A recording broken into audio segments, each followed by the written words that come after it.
do. Now with that being a damage dealer and not going your typical bulky jungler or even assassin jungler, I feel like he is a pretty easy target if the side of Occupied Thrones wants to pick up something, you know, like the Ling or an assassin. Yeah, the fact that they banned out the Yuzong here, I'm guessing they could set up for something. They could set up for, you know, a shorter range marksman. There's a good chance that they just want to eliminate as many EXP laners because it feels like it's pretty, well, stable, or at the very least the roles are locked in. But let's not forget that the Grok can actually go into the EXP lane, and I hope that Occupied Thrones keep that in mind. But let's have a look at a quote coming in from Dragon, who is ranked first in damage dealt, shared at 26.9% amongst all EXP laners here in M4. So basically what that means is he likes to be scrappy, right? He likes to be in all those fights because honestly, if you look at XP laners, again, we're highlighting them even from yesterday or actually throughout the entire M4 tournament. They kind of play different two styles. It's either you're more focused on splitting those lanes, putting pressure around the map, or you really like to just be in the fight time after time. And Dragon's one of those, right? I mean, there's a couple people that come on the top of your head when you're thinking about exactly who those people are, but Dragon being one of them and having that statistic there pretty much shows he likes to be in the action, and at the same time, that still wonders, is this the Grok going in his hands? Because now we've seen it in the roam, we've seen it in XP lane, and still, how does he want to play with that? Because weapon mastery's been working pretty great, especially when you're looking for those big setups, and again, that perfectly goes with his playstyle. Well, I think it's a matter of preference, right? It's like whether or not you want to have those like initial big damage catches when you have high and dry, or whether you want to scale even harder with the Weapon Master. And now with picks already coming through so fast, Lolita already locked in for the side of Malvinas. Gaming coming back to Occupied Thrones. The Fanatic has been open up for a very long time. So again, that's why you can see the smiles coming in. They know, hey, there's no way you can really lock us down anymore. Yeah, but they could still, or no, they've already got the Lolita, you're right, and it's going to be fair. I was just thinking, well, you can still flex the Grok, but no, they've already flexed the Grok. Lolita will be in the mid, and yes, when I saw that Cho get banned out by the side of Occupied Thrones, I was like, oh, we're getting an assassin here. We're definitely getting something highly mobile, highly moving, and this could definitely be the death sentence for Malvinas with that pick. The thing is, he's for the side of Malvinas. I'm trying to think if there's anything they could pick here to possibly lock that down. They do still need a gold lane. No, yeah, they still need a gold laner. Maybe a gold lane saber. I was gonna say we could see something surprising here, especially because you have the Granger into the jungle already. It's gonna be the Lunox. So you were asking about it earlier in the previous series. Now we're gonna see it. I mean, you have the Brilliance to get away. You know, if you do get those ganks, you're a bit maybe less vulnerable than other gold laners, but you still don't have the lockdown for the Fanny. I was thinking maybe a Moskov. You guys were saying Saber, something to bring that down, so I'm a little iffy about it. Honestly, it really, at the highest level, you expect a Grok to be able to kind of lock off particular angles and kind of funnel Fanny into a death trap, right? That's what we should expect to see from this game, but I don't know, it's still hard. Fanny is a really creative hero, and it's a dynamic way of getting in and out of fights with the steel cables. You have so much more flexibility than so many of your opponents out there. Yeah, I think, again, you make good points. It really just comes down to how to utilize the Grok. You're going to have to shut down that Fanny. Now, even I believe the Kufra was open, so I would have liked to possibly even see a Kufra, but Lolita is still a great option. With that being said, it's time to roll into a game of our final best of 3 here today. Are you ready? Because it is Occupied Thrones up against Malvinas Gaming. All right, so taking a look at the emblems real quick there, he is running the high and dry on that Grok, so might be looking to even possibly get some early kills, or they're going to be focusing on the side lanes even, right? And finding pickoffs to garner them that lead with this lineup they have. Also, with Prince Fran being on this Granger jungle, when it has been picked, running this killing spree, it has run rampant before, but you're working against Leo here on this Fanny, so this is going to be still quite the job cut out for Prince Fran specifically, but like we highlighted earlier on, he's done it before. Oh, Dragon taking a bit of damage here. This is what I was worried about. Leo trying to come in. Maro going to poke him in, and Dragon's going to be forced to go back to base here. Oh, interesting. he decides to go back to basic use. It's the fastest way to actually get to his orange buff side, but it does mean that Prince Fran has an opportunity to actually catch up and now is out-leveling Leo by 1. And now with the Lethal Wanderer, they can start moving towards the bottom side. Most definitely. Fury looking for something. I like the aggression from both teams here. No one too scared to get in the other team's face. At first I was a little worried the way Morrow was playing. I thought it was going to give Prince Fran a lot of trouble, but Malvinas Gaming answering back. Yeah, I mean, this is the typical kind of process, right? All this, the farming, the poking back and forth until the first turtle of the game. Morrow, though. Oh, Morrow taking a lot of damage. Prince Fran looking for something there, but still unable to find it. I think he would have. He had his ult, right? He could have 100% secured the kill on that one, but here comes Leo! Oh, here comes Leo! I mean, what else can you say about that? You can see it coming, the steel cables, and then the doom is near. I mean, that's why when you have a Fanny across from you, you really don't want to be like you don't want to be at a fourth of health, right? Especially this early on. You know the burst is going to be there already. So this is already an advantage. Dragon going to get poked again. Trying to set up here. Ooh, Hulk comes in with the bravest fighter. Dragon uses the wild charge. This is a real-world manipulation. Both go down, but the stun does come on to Prince Fran. Now comes the Destinata. Does not connect, but Leo will connect. Prince Fran forces dash away, but he's not going to be able to make it. Leo picks up another kill, putting him at 2-0. Things are looking so good for Occupy Thrones. They have a really good idea of what they want to do against Malvinas Gaming, and unfortunately for Prince Fran, I think he's a little too hesitant on his ultimate. His ult? Yeah. He should be using it more often to initiate fights, to get the initial slow. Yeah, I mean, that's what I think too, and you can already see, right, Leo's off to a great start here, and I feel like if you didn't catch it during the draft, that's why he was clapping, right? He locked in this hero of his, that he loves the Fanny here. So, and it's already off to the 2-0 start. Itemization-wise, too, everybody's still working on that first big item of theirs. But with this gold lead going in favor of Occupy Thrones, they're in a great position here, especially, again, Morrow on this Kaja has Flicker in just a couple seconds here. Might be looking for a Divine Judgment play if he can find one. Oh, I think he might do it right here onto Steppe. It looks kind of good, but no, he's not going to take the angle. And I think, you know, Occupy Thrones at this stage of the game generally is going to be thinking about, like, how do we snowball out of control? Because if we're talking about scaling, Malvinas Gaming, they've got some really scary heroes on their side. Yeah, but so does Occupy Thrones with Gato on this Claude. We know there's some possibilities, some insurance for the late game, along with the sustainability that you get from that Kaja. I mean, I'm a little worried. It's already a very bad start, but here comes the Divine Judgment. Steph may go down. Gato comes in with the Blazing Duet. Harley trying to do something, but it gets stunned down. This could be bad. Steph, they picked up. Leo gonna find that kill. In comes the bravest fighter onto Harley, forced to go back under that tower, and Occupied Thrones is breaking down Malvinas. See, that's the frustrating thing with Granger, right? It was Fury one hit away, but you just couldn't angle enough to get it, and now on the bottom side, they're going to clear that out. Still, I think a big question is, where does this Lunox fit? How does it go along with the rest of the game here, right? Joel Crew having the mystery shop here, going to be working towards building those items as fast as possible, because that burst damage, especially from the Chaos Bolt's obviously pretty scary, even at this point in the game. Dragon, though, should be just fine. Gonna have to recover, but still, you don't want to be low health here, especially with a Fanny across from you. And this should set up Occupy Thrones, possibly for another turtle. I think for now, they're definitely gonna get the turtle, but I feel like if this game continues in the direction that I think it's going, and looking at the game status of how the position of Occupy Thrones is right now, it's going to spiral out of control. Leo, he's already previously 2 levels ahead of Prince Fran, now only, well, still 2 levels. He needs to start pushing into the enemy jungle and continuously pulling attention to himself so that the laners can do their job. Lapu is already controlling the Grok. We look down bot side, they're already setting up for a potential one-shot kill with a Divine Judgment onto this Lunox. I mean, even looking at the items, right, you have Joel Crew finally getting that Clock of Destiny locked in here. A couple more items. Pretty much at this point, everybody has that first crucial one. A lot of Blades of Hephaestus as well across the board. But still, how does that transition to these early team fights, these early skirmishes, especially with Turtles? I mean, at this point, you're kind of just giving it up if you're Malvinas Gaming. And now here on the bottom side, Oh, there it is. Divine Judgment on a Joel Crew. We saw it, but they did it. Now the Immobilize does land on a Fury, but Leo finds it. Prince Fran goes down. 4-0 and 0. Leo may still want more. Trying to cable around. Morrow gonna hide out in this tri-bush.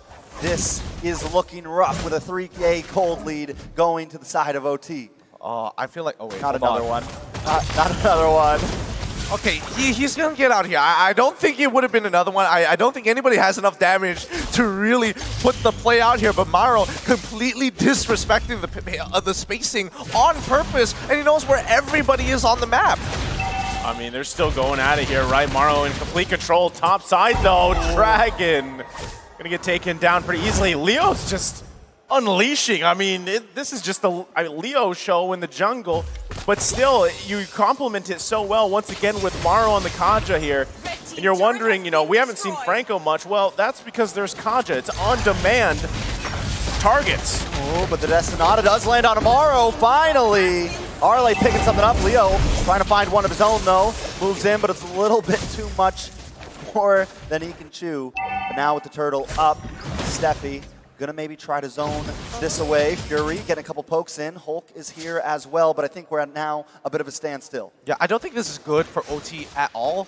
Right now, Fanny doesn't have her purple buff. She needs to go back, pick it up, and then come back in. Malvinas Gaming are unaware of this, or I didn't notice that Leo only had the orange buff at that point of time. They technically could set up, and yes, they are hovering ready in flank positions to get rid of somebody. Ooh, and look at them. They're gonna come on to Hulk. That's the target.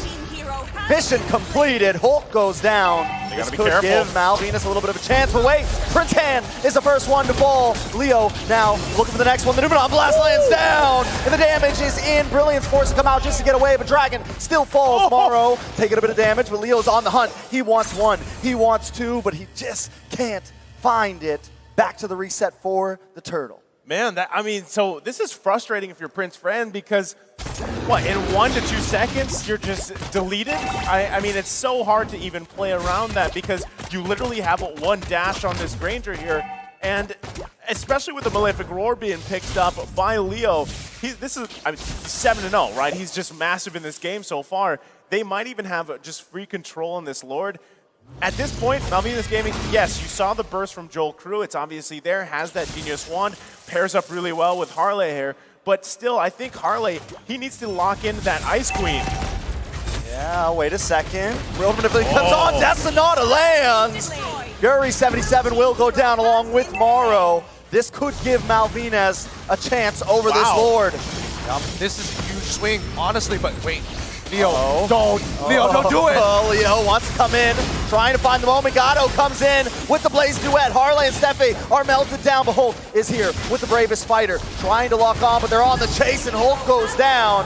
2-for-0 trade currently. Gato forced to back off, but Malvinas Gaming know their health bars are low, and Leo's still in the field, so we're going to wait to get this Lord. That took discipline. I mean, you saw the Chaos Bolt was committed from Joel Crew. They whittled down the Lord, to less than half health? And they still pulled off Prince Fran, deciding to go on the members of Occupy Throne. Speaking of Spins, Fran almost gets caught down. Gato finds it. Numenon Blast does come down, lands on to Fury, but now they are out of the real-world manipulation. Oh, wait a second, big flicker! Dragon finds his connection, and Fury 77 goes down. Ladies and gentlemen, we got a bloodbath. Oh my goodness, Dragon, the difference maker right now. And I get where you're coming at. It does take a lot of discipline to pull back. I think Occupy Thrones made a smart decision of throwing bodies to actually try and chunk Malvinas Gaming as much as they can to get them off of that Lord. Their lead, their 3K lead, now only cutting down to a 2K lead. Oh, potential dive down bot side though. Oh, tries to get it off, but gets stunned. Wait a second, Morrow is here to help out, but wait, that's a little bit too much. Forced to back off, but he does save Hulk. I mean, these are great moments for Malvinas Gaming. Don't get me wrong, right? Even itemization-wise, they're finally getting some of the items they need there. Like I mentioned, Harley's got the Ice Queen wand now. Dragon picking up a BOD here. But still, all that happened, they don't have any turrets down, guys. They need to get space on the map here. And that's why you see them struggling so much to actually get this Lord. It was about a 4K gold lead for Occupy Thrones at one point, but they're still going for picks here. They're still trying to get kills because they know we don't have this objective control that we need, despite us winning some of these skirmishes. And even Occupy Thrones doing a great job at just keeping them there. Oh, this is bad. Dragon will get picked off, and that is huge. Steffi just wastes the Numenon Blast. That is a lot of material. A man and ult down. Malvinas Gaming going to be forced to back off here. Oh, I mean, Steffi had the right idea. He wanted to flicker in, but they're about to lose the mid-tier too. Leo getting away with too much. Way too much. And Malvinas Gaming, honestly, you can't stop him at this point. The snowball is huge for Leo. He just needs to convert into a lead. Oh, my goodness. Destinata does come in, lands on tomorrow, but still not enough damage. Lord, wait a second, conceal play. Does Steffi have something up his sleeve? Joel with the flicker in. Yes, lots of damage. Fury 77 goes down. Joel Crew wants to find Morrow. He finds him, 2 down. Lord down to about 20%. Hulk in the back line, focusing on to the rest, but he will fall next. Leo, though, does find Prince Fran, make that a double for Gatto. It's 3-2, but the Lord goes to OT. The battle continues. Leo goes down, and now it's Gatto all alone. I don't know if that's a fair trade for OT. You even see Leo, right, on the camera. He goes in, gets the retribution off, throws his hands up. Was it worth it? That's still the question here. Now, finally, Malvinas Gaming, out of that whole trade, they're finally going to get a couple turrets in the tier 1, get a little bit of space to work with here.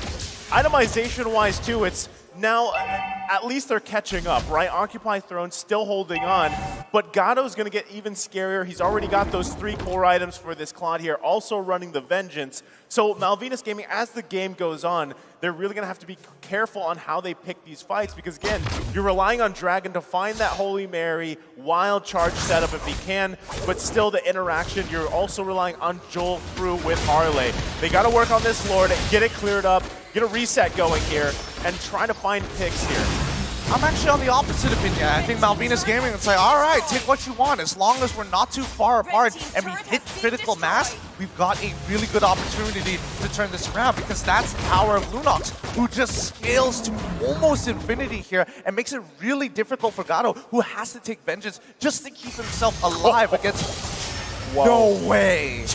This one we thought Leo fell off. The damage is still there at 13 minutes. Okay, bit of a breather there. Hulk should be able to get out, but yeah, Joel Cruel now with 4 full items. Gatto, he's got to be really careful. See, that's the thing that's kind of scary though with if you're Malvinas Gaming is whether it's Leo, whether it's Morrow, there's so much potential in them to find anybody from Malvinas Gaming and make it a numbers advantage, right? The pickoff potential is huge because if there was even follow-up from that, Leo got Prince Fran down to 1 HP pretty much. And even if you take Prince Fran out, hold on. Well, speaking of freaking someone off, Dragon will go down. Steffi wants to find it. Destinata does not connect to anyone, though. Neither does that Numenon Blast. Harley brings it out, but wait a second, the response. Oh man, Numenon Blast! And Malvinas Gaming is wiped. Nothing but Harley left. That was a huge response for Fury.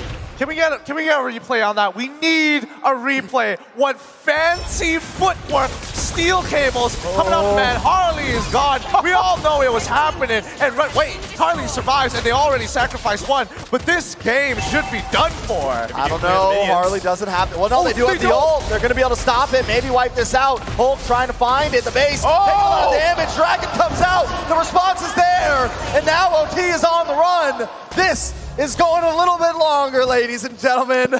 Oh no! I mean, it started with Leo cabling into his death, and unfortunately, everything was clear there with Harley, and now the Lord is up here. Is Malvinas Gaming going to turn this game around? I don't know, this Lord should be able to go to them, and with the death counters being so long, they're going to be able to reclaim the map position. It was supposed to be over, but Malvinas Gaming is still in the throw. I can't believe that just happened. I am at loss for words at this point, and if Occupy Thrones lose this game, a lot of uncomfortable looks are going to be shown at Leo for what he did. Oh boy. Let's see how this is going to go, because this is the point of time where Malvinas Gaming is really going to bite back. Their Granger, he finally has a decent number of items. Most importantly, we're looking at Joel Cruel, who's got everything down. Just needs some magic penetration, and any Athena shields are not going to matter. Oh, here comes a conceal play, though. Mara's going to get stunned up with the wild charge. Numenon Blast comes in. Steffi gets the stun. Hulk brought down to about 30%. Barry and Mara are already gone. Leo. Connection onto the Lord. This could be bad. Wait a second. Leo on the base. Occupied thrones. Leo picks it up. Just when we counted him out, Leo secures the win. Well, they're gonna love that. They're definitely gonna love that, Gideon. You're kidding me! You're kidding me! They have done it for a potential blunder. Leo's like, don't worry, I got you. I'll bring it back by myself. Well done. GG, well played to occupy thrones. All part of the plan. That's all. I mean, only an M4, guys. Only an M4 do we see the plays like that happen. Leo, that's all I got to say. Leo. I mean, he had a, let's be honest, he had an amazing game up until that moment, and then just completely made up for it there, able to secure it. What a match here. You can see how happy he is about it. Oh boy, I love the fact that he was doing it. He knows what he did. Was it all planned from the beginning, or did only the end matter there? Occupy Thrones is going to be very happy with that win. I got nothing but smiles right now, guys. I mean, this is what we're here for. The games like that. I love it. What a great way to just continue on to the night right now. Oh.